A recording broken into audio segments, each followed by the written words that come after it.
मैंने श्रीमद् भगवत गीता तब तक नहीं पढ़ी थी जब तक मुझे यह ज्ञान नहीं था कि हम सब एक आत्माएं हैं और यह जिंदगी हम आत्माओं के लिए एक इम्तिहान है अपने अंदर से सबसे अच्छे रूप को बाहर निकालने का। और भगवत गीता इस इम्तिहान को पास करने की एक अहम किताब है।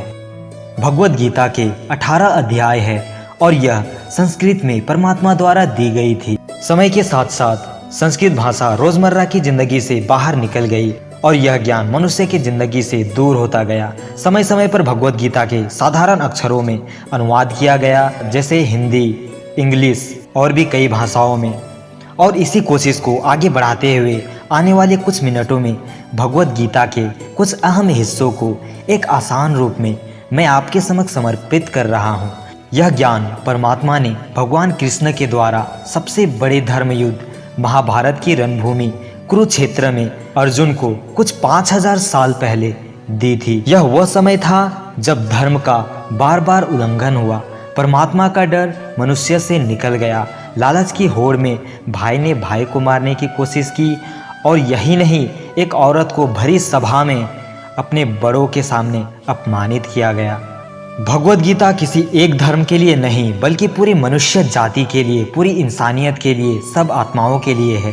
दोस्तों, भगवत गीता में बताई गई बातें आत्मा को परमात्मा से मिला देती है, क्योंकि यह आत्मा को परमात्मा के बारे में, उस सृष्टि के बारे में हमें समझाते हैं, जिनका आत्मा को मनुष्य के रूप में हर हाल में पालन करनी होगी, रक्षा करनी होगी। और इन्हीं कायदों की बुनियाद पर आत्मा को शरीर त्यागने के बाद परखा जाएगा और इस परीक्षा से पास होने पर हमेशा के लिए जन्म और मृत्यु से मुक्ति मिलेगी।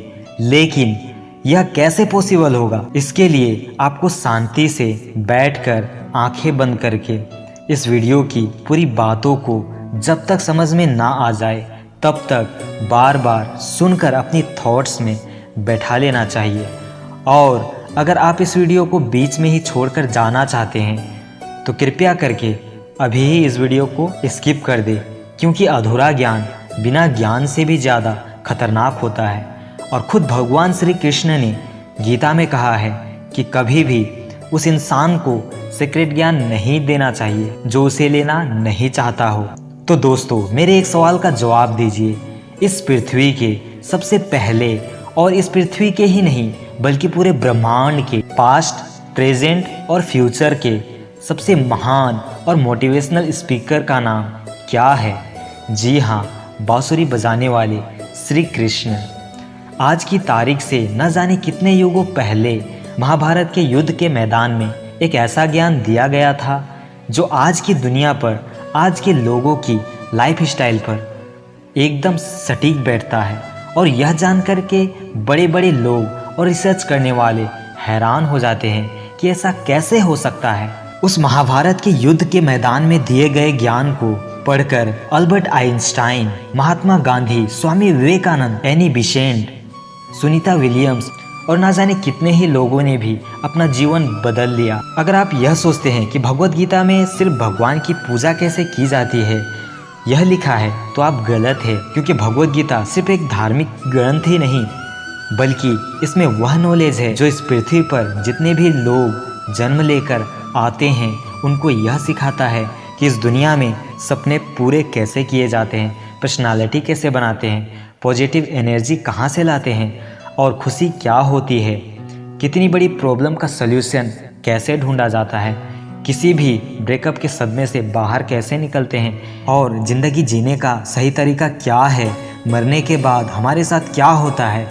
अगर भगवान है तो कहाँ है, क्या आप भी पुनर्जन्म लेंगे, लाइफ रियल है या फिर एक इल्यूजन। दोस्तों, अगर आप भी अपनी जिंदगी में किसी मकसद को लेकर आगे बढ़ रहे हो तो मेरा यकीन मानो कि आप भी अपनी जिंदगी की समस्याओं के जंग के मैदान के अर्जुन बन जाएंगे। दोस्तों, भगवत गीता में बताई गई बातें आत्मा को परमात्मा से मिला देती है, इसलिए बिना स्किप किए वीडियो को ध्यान से जरूर देखें। और गीता ज्ञान को जानना आपकी चॉइस ही नहीं बल्कि आपका अधिकार है। इस ज्ञान को समझकर आपको एक बात का जरूर एहसास होगा कि आखिर यह ज्ञान मुझे पहले पता क्यों नहीं चला। तो ऐसा आखिर क्या है भगवत गीता में और इसका मतलब क्या है? तो भगवत का अर्थ है भगवान और गीता का मतलब है गीत, यानी कि एक ऐसा गीत जो कि भगवान ने खुद अपने मुख से गाया हो। भगवद गीता संस्कृत में लिखी गई थी, परंतु आज के समय में इसकी ट्रांसलेट हिंदी, इंग्लिश और अलग अलग कई भाषाओं में आपको मिल जाएगी। तो दोस्तों, भगवद गीता को जितना समझा जाए उतना ही कम है, लेकिन फिर भी आज की वीडियो में मैं जितना हो सके गीता के 18 अध्याय और 700 श्लोक को पढ़कर उनको समझाऊंगा। तो चलो मैं अब आपको सीधा लेकर चलता हूँ कुरुक्षेत्र के युद्ध के मैदान में, जहाँ पर पांडव और कौरव युद्ध करने के लिए आमने सामने खड़े हैं। परमात्मा भगवद गीता में कहते हैं, मैं शुरुआत के पहले भी था और सब कुछ खत्म होने के बाद भी रहूंगा। सब मुझ में है और मैं ही सब में हूँ। जो भी तुम सुन सकते हो, देख सकते हो, वह सब मैं हूँ। यह नदियाँ, पहाड़, सूरज, ग्रह, चांद, सितारे सब मैंने बनाए हैं। मैंने ही भगवान बनाए, शैतान बनाए, मैंने ही राक्षस और इंसान बनाए। मैं सर्वव्यापी, सब में रहता हूँ, सब में मैं हूँ और मुझ में ही सब है। मैं ही ब्रह्मा बनकर सब बनाता हूँ और मैं ही रुद्र बनकर सबका विनाश करता हूँ और करता रहूँगा। मैं यूं ही सृष्टि बनाता और तोड़ता रहूँगा ताकि आत्माओं को मौका मिल सके इस जन्म और मृत्यु से हमेशा के लिए मोक्ष पाने का और हमेशा के लिए परमात्मा के साथ रहने को। भगवद गीता कहती है कि इस सबसे बड़ी परीक्षा के लिए परमात्मा ने प्रकृति का निर्माण 5 तत्व हवा, अग्नि, जल, पृथ्वी और ईथर से किया है, जिन्हें हम छू के, चख के, सुन के, देख के समझ सकते हैं। पर खुद परमात्मा इन 5 इंद्रियों की समझ से बाहर है। उन्हें आत्मा इन इंद्रियों से नहीं जान सकती। आत्मा 5 इंद्रियों के साथ वैसे ही है जैसे कि लोहे का रोबोट, जिसे अपने बनाने वाला का कोई पता नहीं। अर्जुन को भी परमात्मा का विराट रूप देखने के लिए भगवान श्री कृष्ण ने दिव्य आंखें दिए थे। भगवद गीता समझाती है कि आत्मा अजन्मी है, इसे कोई मार नहीं सकता, कोई जला नहीं सकता, तोड़ नहीं सकता, काट नहीं सकता, लेकिन आत्मा को परमात्मा के साथ हमेशा रहने के लिए यह परीक्षा रूपी जीवन में बैठना ही पड़ेगा। इस परीक्षा के लिए परमात्मा से बिछड़ के आत्मा को पृथ्वी पर किसी न किसी रूप में जन्म लेना पड़ता है और 88 करोड़ योनियों को जीने और भोगने के बाद एक आत्मा को मनुष्य का शरीर, दिमाग मिलता है। सबसे बड़ी मर्यादाओं की परीक्षा में बैठने के लिए हर मनुष्य को इस पूरी परीक्षा के दौरान तरह तरह की अच्छी और बुरी भावनाओं के चक्र में अपने ही भाई बहन मित्रों के साथ डाला जाता है, जिसमें हर आत्मा को अपने अंदर के तामसिक और राजसिक अवगुणों से निकल के सात्विक जीवन में प्रवेश करने का मौका मिलता है।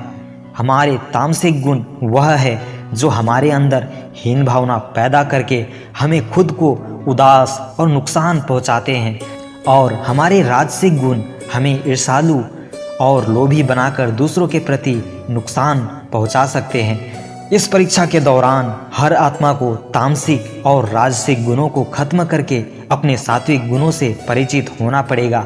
सात्विक गुण वह है जो आत्मा को अपने आसपास की हर चीज़ को जोड़े और उन्हें प्यार करना सिखाते हैं।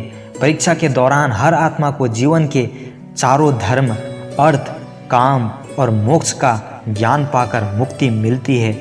यही वह मुख्य द्वार है जिससे आत्मा परमात्मा को समझ सकती है। पहला द्वार धर्म का है और शेर इसका प्रतीक है। धर्म क्या है? तो धर्म का अर्थ है झूठ नहीं बोलना, बड़ों का निरादर न करना, चोरी न करना, भगवान का अपमान न करना, भगवान का निरादर न करना, दूसरों को नुकसान न करना, सभी प्राणियों से प्रेम करना, उनको नुकसान न पहुंचाना। यही सब धर्म है और हर आत्मा को अपने जीवन काल में हर समय धर्म का पालन करना ही होगा और उसकी रक्षा करनी ही होगी। दूसरा द्वार अर्थ का है और घोड़ा इसका प्रतीक है, और आत्मा अपने जीवन काल में अपने पृथ्वी पर होने का अर्थ एवं मूल कारण समझेगी, जिंदगी में उगने वाली और रिश्तों का आनंद लेगी। अच्छा बेटा, अच्छा बेटी, अच्छा भाई, अच्छा बहन, अच्छा पति, अच्छी पत्नी बन के हर दुनिया भी रिश्ते पर खरी उतरेगी और इस परीक्षा को पास करेगी। तीसरा द्वार काम का है। भगवद गीता समझाती है कि हर मनुष्य के अंदर काम, क्रोध, लोभ, मोह, अहंकार और ईर्ष्या जैसी 6 भावनाएं होती है जो कि हमें अपने और दूसरों के प्रति नुकसान पहुंचा सकती है। इन भावनाओं को हर मनुष्य को हमेशा अपने नियंत्रण में रखना चाहिए, क्योंकि इनके बहाव में किया हुआ कोई भी काम हमारे जीवन भर की परेशानी का कारण बन सकती है और एक आत्मा संतोष और सादगी से इन भावनाओं पर हमेशा के लिए विजय पा सकती है। चौथा स्तंभ मोक्ष का है और हाथी इसका प्रतीक है। इस परीक्षा रूपी जीवन में हर मनुष्य कुछ इच्छाएं रखता है, एक गोल रखता है जो कि एक ही जन्म काल में पूरी हो जाती है और कुछ अधूरी रह जाती है और उनके पूरा होने के लिए आत्मा को वापस पृथ्वी पर आना पड़ता है। भगवद गीता हमें बताती है कि हमारी इच्छाएं ही मूल कारण है हमारे पृथ्वी पर वापस आने का, और अगर हम कोई भी इच्छा ना रखें तो हम इस जीवन और मृत्यु से मुक्त हो सकते हैं। हर द्वार माफ़ी का भी है। जिन्होंने आपके साथ बुरा किया उनको माफ़ करके और जिनके साथ आपने बुरा किया उनसे माफ़ी मांगकर मुक्ति पाई जा सकती है। जब तक आत्मा इन चारों दरवाज़ों धर्म, अर्थ, काम और मोक्ष को समझ नहीं लेती, तब तक आत्मा को बार बार इस मनुष्य रूप में आना ही पड़ेगा। परीक्षा का समय खत्म होते ही आत्मा शरीर और अन्य सब वस्तुओं का त्याग कर देती है। जो भी इस संसार में रहकर बनाया, जितने धन दौलत बनाए, वह किसी और का होगा और आत्मा अपने कर्मों के फैसले के लिए चली जाएगी। आत्मा के अच्छे बुरे कर्मों का हिसाब होता है आगे जाकर, और अपने अच्छे कर्मों के लिए आत्मा को कुछ वक्त स्वर्ग और दुष्कर्म के लिए कुछ वक्त नरक में भेजा जाता है। नरक में आत्मा को अपने पापों के अनुकूल सजाएं मिलती है और फिर सज़ा खत्म होने के बाद आत्मा को फिर से एक नया शरीर और एक नया दिमाग मिलता है इस परीक्षा में फिर से बैठने के लिए, और हर परीक्षा में वही सब दोहराया जाता है। जिंदगी के 4 स्तंभ धर्म, अर्थ, काम और मोक्ष को समझने के लिए हर जन्म में अपने कई जन्मों के कर्मों के हिसाब से हर आत्मा को कभी अच्छा और कभी बुरे हालातों में जाना पड़ता है। लेकिन जब तक आत्मा परमात्मा के साथ योग को नहीं समझ लेती, वह मुक्ति नहीं पा सकती। भगवद गीता हमें समझाती है कि मनुष्य अपने शरीर, दिमाग या दिल से भगवान को पा सकता है। शरीर द्वारा किए गए कर्मों के माध्यम से परमात्मा को पाने को कर्म योग कहते हैं। ऐसे कर्म जो परमात्मा की इच्छा से हो और दूसरों के कल्याण के लिए हो। भगवद गीता समझाती है कि एक आत्मा दिमाग से भी परमात्मा के साथ योग लगा सकती है। इसे राजा योग कहते हैं, क्योंकि दिमाग या मस्तिष्क सब इंद्रियों का राजा है। एक मनुष्य अपनी आस्था, सांस प्रणाली, आसन, अभ्यास, साधना और तपस्या से परमात्मा को इस योग के रास्ते पा लेता है। इस योग को समझने के लिए हमें अपने अंदर की एनर्जी यानी चक्र और कुंडलिनी को समझना पड़ेगा। आत्मा मस्तिष्क से मेडिटेशन या ध्यान लगाकर परमात्मा के साथ योग लगा सकती है।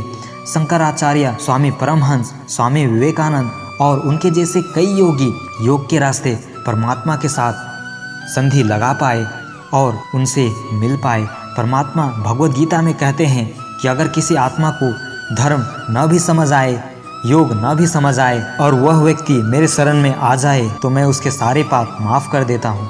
परमात्मा को ऐसी दिल की गहराइयों से पुकार के पाने को भक्ति योग कहते हैं और भगवान हनुमान इसके सबसे बड़े उदाहरण हैं। लेकिन कभी आत्मा अपने होने का मूल कारण भूल के धर्म का उल्लंघन करे या पाप के रास्ते पर निकल जाए तो उसे ठीक करने के लिए परमात्मा खुद किसी न किसी रूप में पृथ्वी पर जन्म लेते हैं।